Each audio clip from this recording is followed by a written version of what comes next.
Welcome to the Butter Notes podcast with three guys who have no business listening to music, much less talking about it. Raw beef, number 7. Why don't we get into it? Yeah. Husker Du, number 1. Yeah, let's do it. Is that how you pronounce it? I don't know how you so. pronounce it. I looked up some lore about them, so yeah. They named it after a board game or something, and they stylized I've it. always heard it as Husker Du. That's probably right, but... Don't they talk... Husker Du gets name dropped. Do they get name dropped in High Fidelity? I've never seen High Fidelity. I don't know. You've never seen High Fidelity? Really? John Cusack, Have you seen right? it, Jake? About the record store guy? Yeah, it's just a bunch of, like, a large amount of it is just, like, name dropping a bunch of bands. It's a good movie for music nerds, I think, that they talk about Husker Du. Yeah, I mean, this album's got tons of clout, man. People have been talking about this a long time. I didn't hear it until... This is a really famous album. I didn't hear this I'm surprised until... I'd never heard it. Geez, probably like 3 or 4 years ago. I think it was before I moved, so it would have been like 2017. Yeah, this is model punk. Yeah, this is like one of the most famous 80s punk albums. Yeah, this is model punk. All of 80s punk. Yeah. I don't think we've done... we haven't really talked about any punk except for maybe the This Heat album. Jawbox in there. Jawbox a little bit too, yeah. I found some similarities there. Jawbox is a little rougher around the edges. I mean, these guys are pretty rough around the edge too, I would say. It's really gritty. It's more straight ahead kind of in the punk mold though, I think. Oh yeah. I mean, I hear all the classic riffs. We were talking about Green Day earlier in the week, and I hear some of the, like, anticipating the Green Day, and I was getting some of these riffs stuck in my head today, and I'm like, am I seeing Green Day? Like, which band? And I'm like, oh no, it's from this album. So, yeah, they're super. From what I read, they were super influential, even for bands like Nirvana and stuff too. Mm-hmm. Yeah, I mean, when you listen to 80s punk and 80s alt rock, you hear a ton of like grunge and early 90s pop punk, like Pixies too, like. Even Kurt Cobain, I think, said himself that like he basically owes the entire sound of Nirvana to Pixies, and I definitely hear Nirvana in this Husker Du album too. Yeah. Especially early Nirvana, like Bleach era Nirvana, I think was very heavily influenced by stuff like this. Yes, indeed. So I have talked shit about punk music for a long, long time. I've sort of given up on that. There's still lots of punk I can't fucking stand, but this is very good stuff though. I think this is one of the better outputs in the genre. The stuff I mostly can't stand is the offshoots, like the pop punk stuff. Stuff you'd see on Warped Tour and things like that. This is much more mature, less angsty, less cookie cutter. I mean, there is genre defining groups, so that makes sense. No, this is definitely one of the better albums in the genre. I guess all told, yeah, punk is not one of my favorite genres as a whole. It's not that I don't hate the genre or anything like that. Just the kind of pipeline from this stuff to grunge to like early 2000s alt rock and stuff is just not my cup of tea. But no, I can't deny how interesting and creative this album is. There's some really interesting stuff happening, especially after there's this interlude. It's something Dreams. I can't remember the name of the track. Reoccurring Dreams. That's the last track, I think. The 15-minute long. That's the long track, right? Well, so there's Dreams Reoccurred, and then there's Reoccurring Dreams. There's like two, and they're flipped. So there's like an interlude. There's like 3 or 4 tracks in.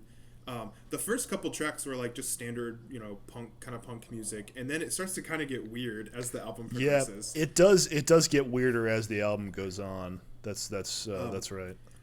And that's where I found it capturing my attention. The one song I'm missing on all the album titles, or excuse me, the song titles. There's so many damn songs. Pink, yeah.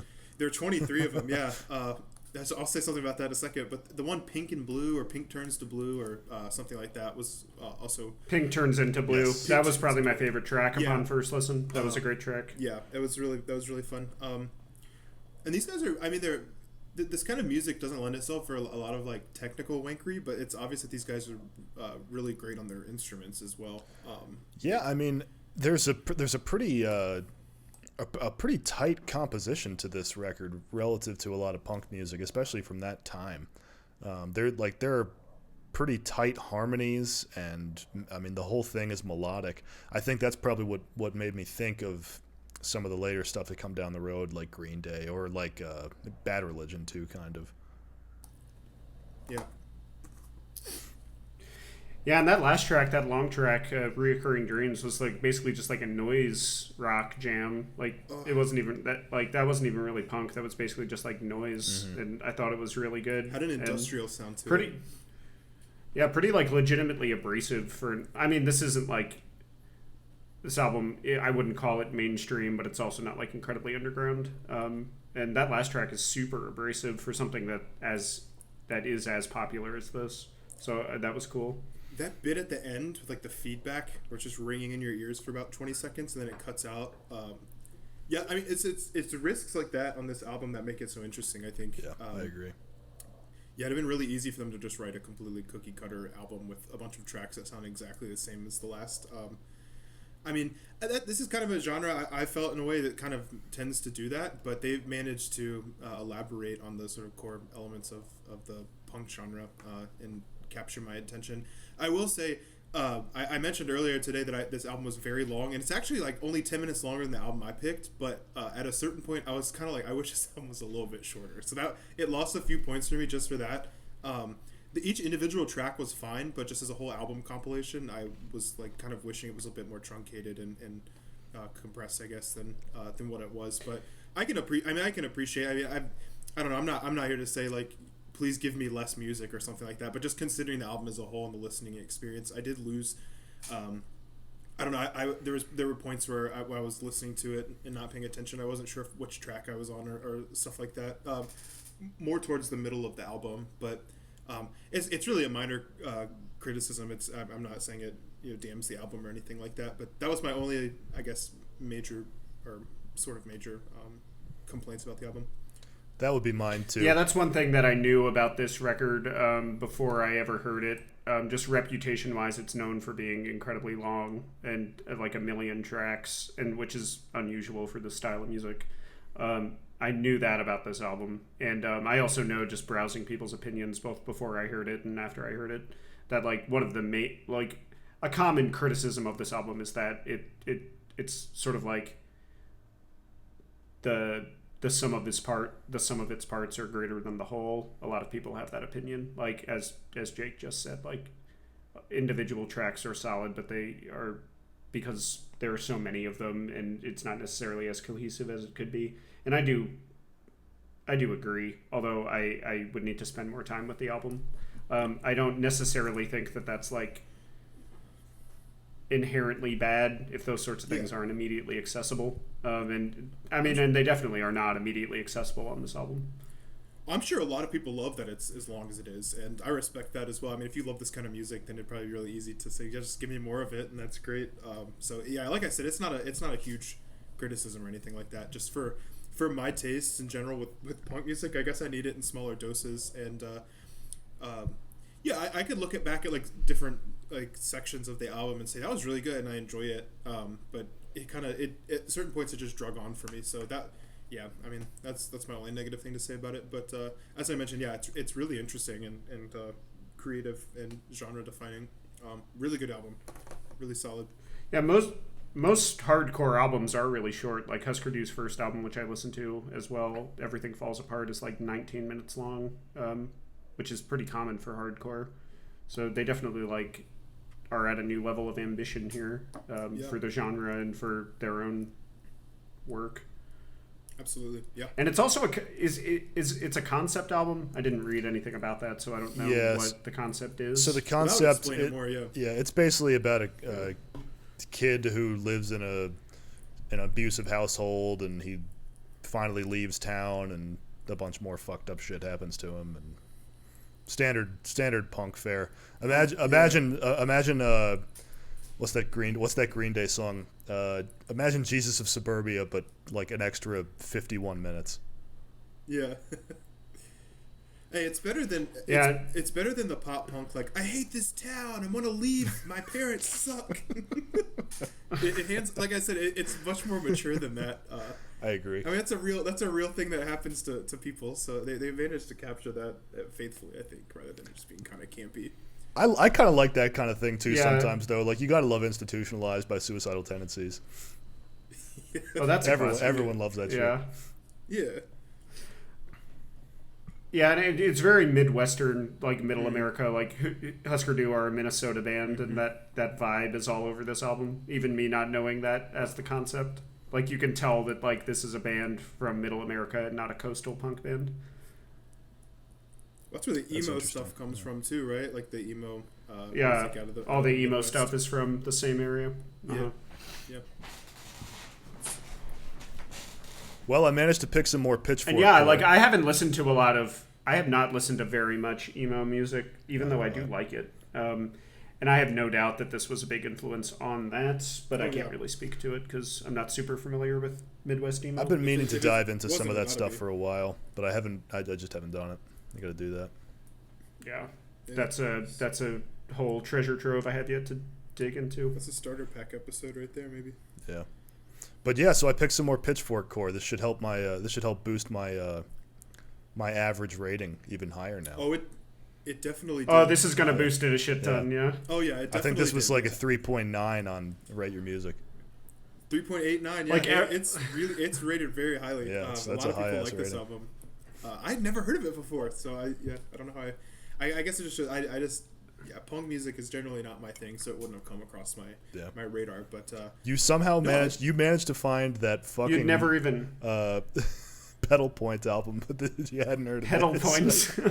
I fucking love Thief Van Leer. I don't know what to say. Fair enough. I also love Thief. I'm surprised you'd never heard of this before. Yeah, it's just not my. The genre is generally not my thing, and I know I said that about death metal. I've come around on that, but punk is one of those genres I think I'll just kind of, in general, not individual bands or albums, but in general, I think it's just a genre where I'll kind of go, meh. There's a lot of stuff I've grown to accept. This is a good example of punk that really appeals to me. There's lots of stuff that I just don't think I'll ever get, though. Yeah. And there's a lot of it too. It was popular for a long time. I mean, even the late '70s, and then it pushed through, and its spiritual successors in grunge and all. I mean, it just kind of carries the torch for so long. We've kind of lost. There's kind of been a broken connection. There's not many groups who are playing in this vein, or if they are, they're not very well known at this point. So it's kind of the torch is kind of burned out in a way. I'd be interested in seeing people pick it back up at some point in time and see what they can do with it. What does the modern pop punk is definitely on a gigantic resurgence? Yeah, is it really? For sure. Yeah. Yeah, there's like an enormous pop punk renaissance right I was now. just about to ask, what's the state of punk in 2021? I believe that. You know Willow Smith? Yes, Will Smith. She's like Will Smith's daughter. Yeah. She's like at the forefront of the pop punk renaissance. Interesting. Yeah. There was a rapper who was doing hip hop and pop punk in like the same album. I can't remember who this guy is, but Machine Gun Kelly, I think. No, I think he was doing that too. I think he was doing that too. There's another guy who, those were like separate projects for Machine Gun Kelly, if I remember correctly. But this guy was like had an album of like hip hop and pop punk in the same. It was, I don't know. Someone could probably tell me better, but I remember reading this. Well, all the emo rap and like emo trap stuff is sort of a hybrid of rap and pop punk anyway. So that's true. It makes sense. Yeah. No, this stuff's highly influential. Yeah, it gets major points just for that, for being so influential. I kind of tend to give albums rating points for their lasting effect on the genre or whatever. I did want to, the majority, almost every album that James has picked for these Raw Beef episodes has been either Pitchfork core or NPR core, which is kind of weird. Well, I know you guys won't have fucking heard it. Knowing James is just weird. Yeah, I know you guys won't have heard it. Except Rat. Rat is the exception there, right? True. Yeah. Rat is scholar. I've heard a lot of Pitchfork core. Yeah, Rat is scholar core. I've heard a lot of Pitchfork core. Dr. Octagon, is that Pitchfork? I don't think that's... It's more Pitchfork than NPR, for sure. That's true. It's definitely not NPR. Imagine a visit to the gynecologist performed live on the NPR tiny desk. On a tiny desk. Oh, fuck. Oh, that'd be great. The patient just died in room 105. The doo-doo space pistol. Cirrhosis of the eye. I'm glad you guys like that album so much. Oh, that was great. That was a fun time. That was the perfect first hip hop album for this group. Oh yeah. Yeah. That was a great album. Yeah. All right, shall we move on to number 2? Are we gonna do a hard shift? Yeah, big time Yeah, I hard guess so. shift here. Okay. All right, this is Tone's album, Something by After Crying. Do you want to try and pronounce that? James is gonna pronounce it. Megalázottak es megszomorítottak. Not bad, bro. Megalázottak es megszomorítottak. Which our many is Hungarian for... I've put it into Google Translate. It doesn't make sense. Yeah. Our It's many like they are Hungarian alone fans will and correct weeping. us in the comments, I'm sure. Yeah. Yeah. They're What alone. it translates to... I've translated it in Google before, and what it translates to does not make sense. So the literal translation of it doesn't make sense. Someone would have to like actually know Hungarian to figure out exactly what it means, Sure. I think. So, Tone, you James, said I'm this is an surprised all-time that favorite You had of never yours. heard this. This is an all-time favorite, and this is one I didn't really want to do for this segment, honestly, because it's not something that's going to immediately.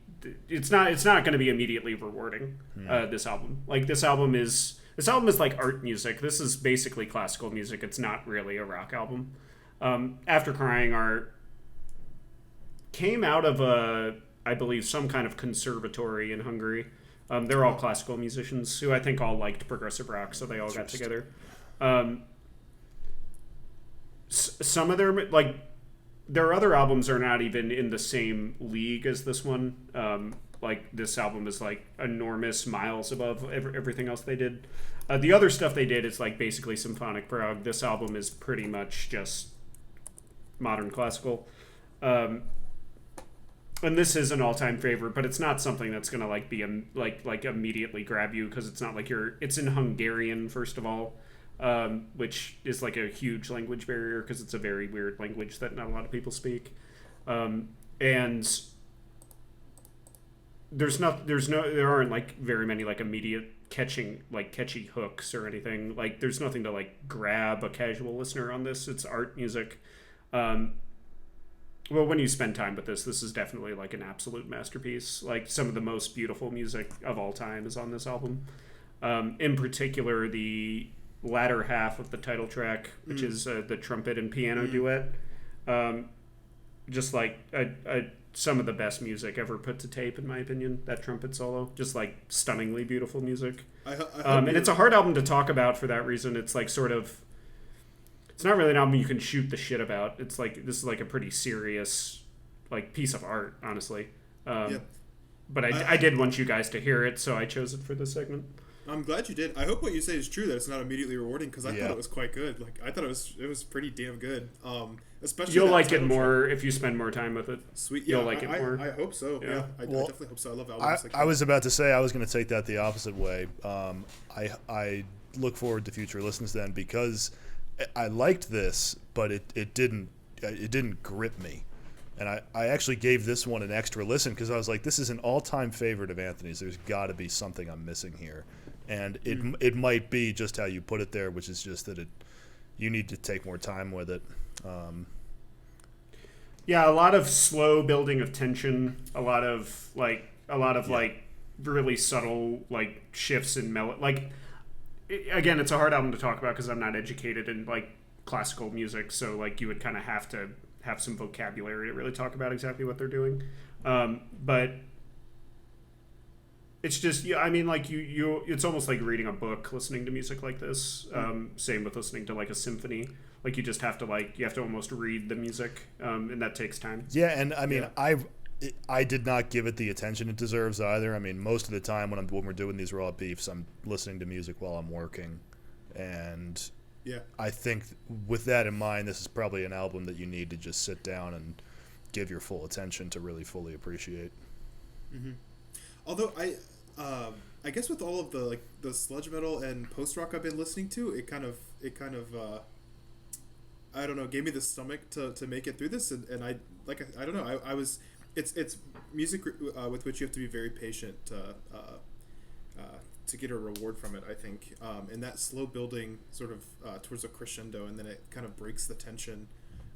Is something I really appreciate about it. And yeah, that part in the second half of the title track, I think I mentioned it. It was they do this really interesting thing on there at the end, that trumpet and piano are kind of playing together, and it's kind of bright and I don't know, it's almost kind of happy, but then there's that track of like, I said it sounded like demons screaming and like tearing open the fabric of reality. I'm pretty sure it was just pigs, like a sample of pigs squealing.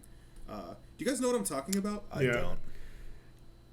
Yeah, like there. I mean, that track is like structurally really, really cool in that the first half is like really manic and loud, and then it breaks into that really quiet, somber trumpet and piano. I thought it was kind of uplifting, but it came out of that. The way they juxtaposed those two things was really interesting, and I got a lot of like gothic horror. I mean, I was thinking of Dark Souls the whole time when I was listening to this album. There's a lot of like, oh really, really like, dark, kind of medieval sounding as well. And I don't know, it brought a lot of great imagery to mind when I was listening to it. I was listening to it while I was working too, and I was kind of working on a mindless sort of project at work. You know, I was just kind of filing away some stuff, and I was able to pay attention to it a little bit. And the imagery I got from it was excellent. So I mean, I couldn't. Anyway, it didn't immediately hit me as a masterpiece, but it immediately hit me as something that's really, really good. And so I hope what you're saying is correct, because I would love to be able to bump it up to a 5 out of 5. Yeah, I think I like this is an album a 4. Me too. Yeah, which is really good. Yeah, like I don't get me wrong, like I really enjoyed it, but maybe there's something that I'll get in a future listen that I didn't get on these. If we could rank like the gradients between 4 and 4.5, I probably would have bumped it up to like 4.2 or 5 or something like that. It airs on that. The musicianship is like there's a lot of really great playing on this album. It's pretty much entirely acoustic. There's some electric keyboards, but I'm pretty sure that's the only electronic instrumentation on it. I don't think there's any guitar on this album. I never really identify any guitar on this album when I listen to it. If there is any, there's not very much. It's mostly piano, drums, bass, violin, and trumpet. Yeah. And just like the beginning of the first track, Gadari Megalázottak, or however you say it, I don't know Hungarian, of the 20-minute first track, which is basically a violin solo with that like repeating piano riff behind it, just like really, really just like pretty technically compelling violin playing, and a lot of great repetition. Like this album is pretty repetitive. Definitely that first track, the long track, is pretty repetitive. And that's like one of my favorite things in music that I think I've talked about here is like repetition that builds tension and adds texture as it continues. And there's a lot of that on this album. Yep. It's not an album made for overstimulated young people. I think it's not going to, I don't know, you have to work with it, to keep your attention on it. I think it's not something. Yeah, it's like an album like this is like the musical equivalent of like an art house film or something. Right. Yeah. No, I definitely agree. But no, I'm glad you picked it for this. I would never have. I don't think I would ever have found this myself. So I'm glad we got to start. It's not.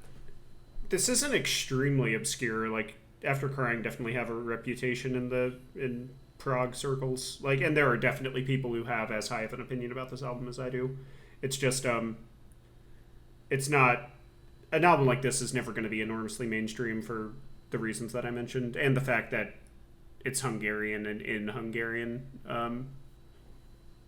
And Hungarian is just a language that's so like intensely removed from any like the Anglosphere or even the Romance language sphere, that's gonna like close off some listeners.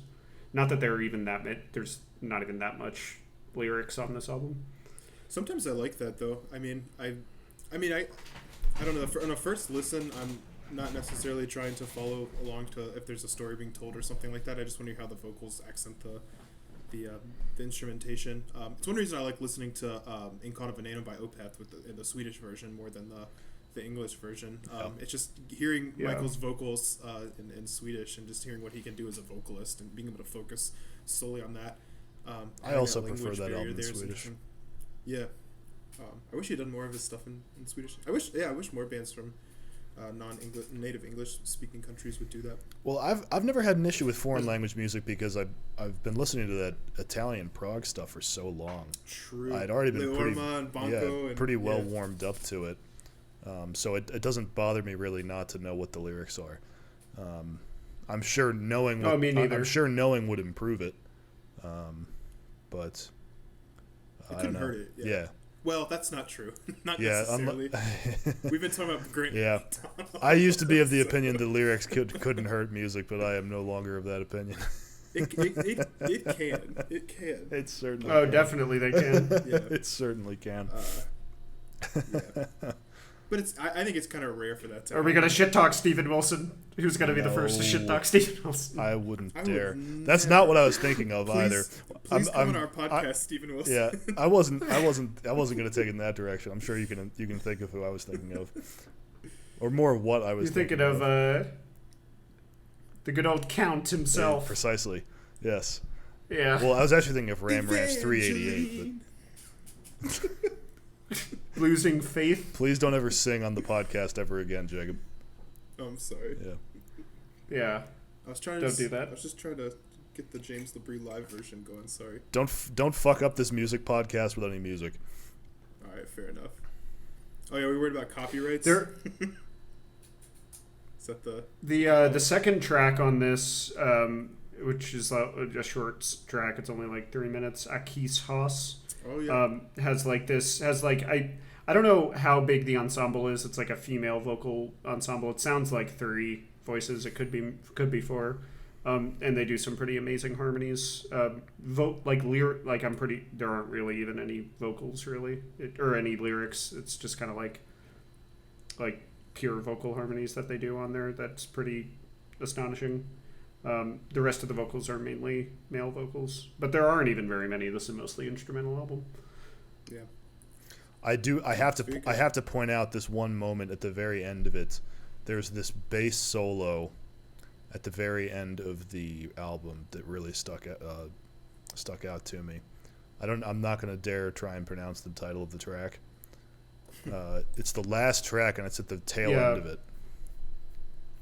Yeah, that track is mainly a drum solo and a bass solo. Yeah, that bass solo is just sick. Vegul. Killer. Yeah. Vegul. Yeah, I don't know how to pronounce it. Yeah, these are conservatory people. These are like professional musicians playing here, and you can tell. That's not a guarantee for good music, but it's nice when really good musicians also happen to be able to write amazing music, and that's definitely happening here. Yeah, no. I'll have to get this one some more spins down the road. But overall it's very good. Very, very good. Yeah, I'm not saying that you guys would necessarily come to like this as much as I do, but I definitely encourage spending more time with it. It's fated to come true that it's a masterpiece if you listen to it long enough. Yeah, and plenty of people do think it is, and I'm not the only one who thinks it is. It's just, as I said, it's never going to be insanely popular, so this is never going to have a huge audience. But I'll evangelize it as much as I can. I probably would have hated this album 5 years ago. I don't know what that says. Really? Why? I don't know. Just the impatience of my way of listening to music. I'm just really like the instant gratification of music. I've been that way for 5. I was in college or something. That's the kind of music I was really interested in. Just something that's obviously immediately gratifying. I want it to be really fucking heavy or really fucking jazzy or whatever. Which this is neither, or it doesn't. Yeah, it doesn't participate in that, and so. But I think after listening to so much like sludge metal and post rock and stuff recently, it was much more palatable to me now than it would have been a while ago. I think there's a lot of music like that, which I'm glad I'd listened to a lot of stuff for the first time at this age than a long time ago. Yep, me too. Yeah, when you're raised on a diet of Dream Theater, you definitely have to shift your schema with a lot of stuff. Zero, I'm being serious. Oh yeah. Yeah, no, you're right. So what you're telling me is you want me to sing all of Black Clouds and Silver Linings for the rest of this podcast? Mostly just Wither. What I'm telling you is that I want you to belt out Losing Faith right now. Let me get the lyrics whole in front of thing. me. I got you. With that in mind, why don't we move on to your album there, Jake? All right. Milliontown right. by Frost. Yeah, I have to shame both of you for not having heard this album. Yeah, I was waiting for that. Especially you, Anthony. I'm quite surprised you'd never heard this album before. I remember I was in 2010 when I was like 17. I was with my dad in Worcester, Massachusetts, going to see Dream Theater at this club because they did these club shows. And we were talking to this dude. We were talking to these two dudes who like went to every prog show in the world. Like all these two dudes did was like travel around going to prog shows. It was like their life. Yeah. Which was like these dudes were intense. And this guy had one of the dudes had a Frost tattoo and was like, I think said that Frost was like his favorite band of all time. And I only think they had one album at the time. I don't believe him. Yeah. And somehow I never listened to them. I don't know why. Yeah, I just wanted to shame you all before I get into this one. I deserve it, man. I love this album neo-prog, fucking so slapped. I love neo-prog. Yeah, this album fucking slapped. It's fucking great. This is probably this a top. Fucking good. This is also an all-time favorite for me. So it's I also picked one of those. Probably if I had to rank my top 20 albums over again, this would probably be in there. Who is the keyboardist? Jim Godfrey. So that yeah, a bit about him. Is an animal. So he is like the creative mastermind of this. So Frost is a super group. They're not really a proper. I mean, I don't want. They're not a band that gets together and kind of like goes out and promotes an album and then tours extensively or something like that. So this is Jim Godfrey, who's the creative mastermind behind this, and he enlisted the help of John Mitchell, who was in a group called Arena, and then he has the Lonely Robot stuff as well, which I also really really like. Okay. Weirdly enough, that Lonely Robot stuff, I mean, it's neo-prog as well, but that stuff is very similar to Frost as well, so I'm kind of surprised. You can see all their writing credits, and they all go to Jim Godfrey. I'm sure Mitchell had input, but it's mostly Jim Godfrey. And then there's kind of a revolving door of other bandmates, so they've had a few different drummers. At one point, they had Craig Blundell, who is one of the best drummers in the business, and they've had some other drummers from I think he was a drummer for IQ. Okay. Oh yeah. Nice. Yeah, and they had another drummer, I forget his name, on this album who was part of IQ in like the mid 2000s as well. So they bring in some really like high profile British musicians to participate in this project. But Jim Godfrey and John Mitchell on all the releases. Jim Godfrey's a freak, man. He's a really well-known producer for pop artists over in the UK, and I don't know any of the pop artists, but I think they're kind of popular over there. So they're not exactly mainstream because these artists aren't coming from the US or I guess Korea now for like those the hotbeds for pop music at the moment. But he's a really well-known producer over there. He knows how to get most out of the sound. I mean, the production value on this album is incredible. Yeah, it's very very good. Yeah, and then of course just I mean, he is an excellent keyboard player too. I mean, he was toured with Joe Satriani and Steve Vai on occasion. Yeah, I read that on Wikipedia. Yeah, and he's got a great singing voice as well. I mean, he contributes vocals to all the projects. I think except on the second album, Experiments in Mass Appeal, he does it less. They enlisted another vocalist for help, and then John Mitchell does the vocals as well. But yeah, this album absolutely fucks, man. It is from start to finish. It is really good neo-prog with a lot of pop sensibility and a lot of electronic sensibility. Yeah, the last two tracks, Black Light Machine and the title track Milliontown, The long tracks. those two they hit home, man. God damn, that shit is awesome. He does this thing where Jim does where I don't know the production term for this or if there is one, but they'll kind of build and he'll throw a bunch of sound at you at like once. I don't really know, and it's just like for a second. Like you'll hear. It's like right before that funky. They've got that really weird effect on the bass, where it's kind of like I don't know, I don't know. How it's to just like describe it. Really hyper. electronic Yeah, and, it's just like hyper compressed and spanky, squishy. And he's playing that, but it's right before that where it kind of syncopates into that, and he'll do that. He'll kind of like just throw this sound at you, and then it'll cut out, and then it'll go into this like all these really jazzy parts. Another personal favorite of mine, and he does this on this track as well, is the intro Hyperventilate. It's just that pretty long piano solo, basically. And then of course those three tracks in the middle are also they're just really fun, and that's something I like about this album is like this kind of music can be incredibly indulgent and it can suffer for that, but this album doesn't have any of that. I think it was just set out to be a kind of fun project between a bunch of really good musicians, but they weren't taking themselves too seriously, and they're like, well, we're just going to have fun with it and see what kind of sounds we can make. And it kind of sets the tone with that first track, and that's something I like about it. It is a bit indulgent, and I can see where it would turn a lot of people off, but apparently this is a very highly acclaimed album for even among non-prog fans as well. So it could have gotten off the rails, but I just think Jem Godfrey and I guess John Mitchell too are just great composers, and we're going to let that happen. I can't believe, especially you, Anthony. I can't believe you guys had never. I couldn't believe I was able to sneak this one into a raw beef. So I finally got you guys to listen to it. So that's cool. Yeah, IQ is definitely my reference sound band for this. This IQ would definitely be the band that this album is most similar to. I would put this I don't think I'd put it as high up as some of the best IQ albums from the 2000s, like Dark Matter. But it's close, which is saying a lot because that's some of the best music in this style, and this is up there. Yeah. I've heard almost no IQ, believe it or not. I've listened through this but only once, and it was back in 2015 or 2016. So I think I need to do that again. I think I just got. Dark Matter. If you love this, you Dark should. Matter's excellent. Yeah, you definitely. Yes. You definitely have to listen to Dark Matter if you liked this. Yeah. I did very much enjoy that record. They have three other, as I mentioned, they have the one Experiments in Mass Appeal, and then Falling Satellites is where I got introduced to them. So that album came out in 2016, and it's kind of a big occasion because they've gone on hiatus a couple times. So between Experiments in Mass Appeal and Falling Satellites, there was 8 years in between those, and then there's 5 years between Falling Satellites and then the album that released this year, which is also an excellent record, and you guys need to listen to it. I think. That's I'm going to check out the other three. Yeah, it's most likely going to end up on my top 10 list for this year. The Day and Age, the most recent one. They've managed to keep the sound interesting because this album is much more long form prog, except for the 3 tracks. There's in the middle there, especially with the last 2. But then in the second and third album is much poppier. The Falling Satellites is not as good an album. It's not as cohesive. But there's some really fun tracks on there.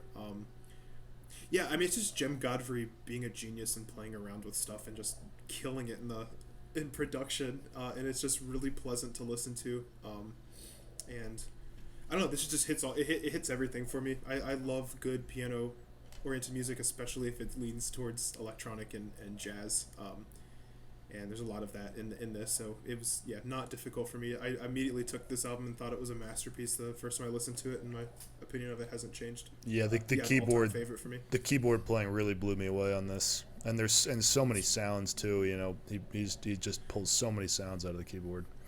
Yeah, well, the stuff John Mitchell's doing, which kind of can be drowned out a bit if you're paying attention to what Jem's doing, which is easy to do. But John Mitchell's an excellent guitarist. Oh too. Yeah, he's highly killing it too. I highly recommend checking out the Arena stuff and then Lonely Robot stuff too. I really love that stuff too. John Mitchell's great. I've heard all the Arena stuff several times. The whole catalog. I've had that catalog since high school. Very familiar with that stuff. It's really good. I'm not an enormous fan of Arena. I thought this Frost album was on a way higher level than the best Arena stuff. For sure. In my opinion. I think I like the Lonely Robot stuff better than Arena, honestly. But the Lonely Robot stuff is not as good as the Frost stuff, but in my view. But it's cool. In the off years where Frost isn't putting out music, there's always there's been 3 Lonely Robot albums between, I guess, Falling Satellites and the most recent one. So I've been able to get my fix of the sound through that project. 2 of my, I guess, favorite musicians, Jem Godfrey and John Mitchell, and got together and created a banger. So yeah. Yeah, I'm stoked Nice. to check out the rest of these guys' stuff. And I just checked. I've only heard Ever and Subterranea by IQ. I think that's the early stuff. Really? Ever is definitely amazing. Yeah, IQ doesn't have that much stuff. They only put out albums every like 4 or 5 years. I think they have like 10 albums. So that's a discography that's worth deep diving. Oh yeah. Perhaps a future episode or series of episodes. We'll talk about IQ. Yeah. Yeah. All right, should we rank these things? Ranks and stats. Yeah. Yeah, let's do it. Spit some stats at us here first, Jake. All right. Okay, let's see. Let's do geography first. So, U.S. and U.K. are running away with it, boys. We need to branch out a little bit more. Get out of the Anglosphere. Yeah, get out of the Anglosphere. I think 71% of our albums come from the U.S. or U.K., which is like, I'm from the U.S., so it makes sense. Tone's trying. I think you've had. You've had the most of the foreign stuff. Anthony's had 2 albums from the U.S. and everything else has been from different countries, not the U.S. or the U.K. So he's definitely. I thought I've only had one from the U.S. This one and Labyrinth, right? Labyrinth Constellation. Or Labyrinth Constellation, sorry, and As Wichita Falls. Yes. Both, yeah, that's US. from the U.S. Yep. Yeah. So, Tone's the Cosmopolitan there. Yeah, I think, James, all of your albums have been from the UK or the US. That sounds right. Just Pitchfork Core and NPR Core. Yeah. The NPR, all the NPR core is all the NPR core is from America.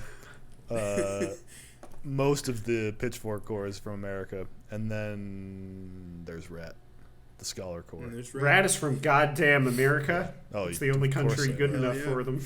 America, hell yeah. All right, and then let's see. So, years here. We're all. So most of our albums come from the 80s or the 2010s, and then there are a few from the 90s and 2000s, maybe like 6 of them. So then that throws the average somewhere in like the mid 90s for like all of our stuff, basically.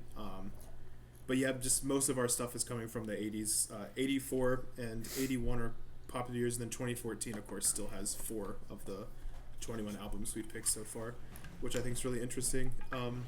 I think I was looking at Steven Wilson's and Tim Bonus's the album years, and I think it was either 81 or 84. I think it may have been 81 they said was one of the best years for albums. It may have been 84. I can't remember, but it doesn't surprise me. Okay, and then for our stats here, Big Jimbo still number 1 with a 3.67 average. You jumped up 0.03 of a point with that with the Husker Do album. Yeah, wow. Tone, you're in second place. You jumped up to 3.6 with your album there, and then I jumped up to a 3.55. So my taste is objectively the worst. But this Frost album, these past 2 albums, I've hit with the people on these. I've gotten above 3.5 2 times in a row. We picked all 3 of these albums we picked are pretty well received. I should mention. I think the last episodes as well. So yeah. We're definitely stepping up our game if we want to appease the Rate Your Music crowd, which I don't care about. But I should. That means he cares I should about mention, it. I care about so much. They live in my head. Yeah. So the Zen Arcade album actually knocked out As Wichita Falls from the top 5 highest rated albums. James, Really? you still have the top 2 highest rated albums now, or you have it now. Deceit, This Heat, and Zen Arcade are the top 2. Then Anthony. And then I have Immunity, or you have Codename Dustsucker, Anthony, and then I have Immunity by John Hopkins, and then the Goat Radio Sessions coming at number 5, and then nothing's changed for the lowest rated album, still the same. I don't think anyone's gonna. Dona Nobis Pacem. I don't think anyone's gonna beat it. What is the rating for that one? 3.25, but it has like 12. That's not that ratings. bad. Yeah, that's not. No, that I bad. bet you if more people knew about it, I think it would jump up to like a 3.5. I think I gave it a 3, and I think that lowered the rating significantly. No, it was at like a 2, and then I gave it the 5, and then it jumped up really high, and then it lowered it back down. You gave it a 5? I think I think it's an excellent album. I think you guys are. You gave it a 5 out of 5? I think you guys are crazy. Yeah, I think you guys are completely nuts about that. I think it's fucking excellent. I think it's good. I don't think it's bad. Yeah. I don't think it's transcendental. A 5 out of 5. Perfect. I think it's a hidden prog gem. I don't know. I like that kind of stuff. So I guess you do. Yeah. I definitely like hidden prog jam kind of stuff too, obviously. Yeah. But I would not give that Just even. not, I would not even approach even the stratosphere of a 5 out of 5 for that thing. I think I'd probably get. This is all subjective, so it's cool. I gave one of my prog gems is a 5 out of 5, but I don't think most people consider it that high. Jean O'Ale by Slush. Not a 5 out of 5. I would give that a 4. I would say 4. Yeah. No, I gave that. I think I mean, I would give that either like an extremely hard 4.5 or a 5. I mean, that's a masterpiece. I fucking love really that good. album. God it's damn, really I good. fucking love that album. I showed you that. I remember showing you that back in high school. Oh, yeah. All right, should we rank these things? Yes, rank them. Okay. 3 to 1 for me would be Zen Arcade, After Crying, and Frost. Cool. Same for me. Yeah, same rating for me. Ranking for me. Mine would be Zen Arcade, Milliontown, and then After Crying. Fuck you, Anthony, for denying me my unanimous number 1. You asshole. Has there not been a unanimous number 1 As yet? Wichita Falls. Yeah, as Wichita Falls. Oh, was. yeah. He's just trying to hold on to that one, so he's just going to sabotage my records from here on out. He's going to take that. That's my very real opinion. Time. No, I believe you. Your album's really good. That totally makes sense. Why? For your tastes and stuff. All right. Yes, another good round of albums. Yeah, that was Raw Beef 7. I'm sure we'll do another shitty here. round of albums. We're 3 people who have no business listening to music, much less talking about it. Next time we're just watching. gonna pick 3 random Ram Ranches that the others haven't heard, and we've got a whole lot to choose from, man. We've got 500 to choose from. All of those will give us perfect 5 out of 5s too, so we can just pad our rankings. Fair enough. I'm pretty sure that Sean's Buttered Boy Hole, the album, is rated. Stop the recording. Is rated. I believe that it is rated as we speak. I believe that it is a perfect 5. No fucking way. I believe that it is. That's what I'm saying. Just for the memes, we can get the 5 out of 5. If we were to do that, would we have to talk about it as seriously as possible, like we're actually analyzing this stuff? That'd be great. Sean's Buttered Boy Hole is rated a perfect 5. I'm gonna send the receipts on the chat. How many fucking ratings are there, man? Only 8, and they're all memes, but regardless. Still higher than Donna Nova's Paco. Oh, god damn. 5 out of 5. I mean, the number one on Rate Your Music is like a 4.2. It's rated higher than OK Computer. Oh, Jesus Christ. Yeah, I can't start with this again.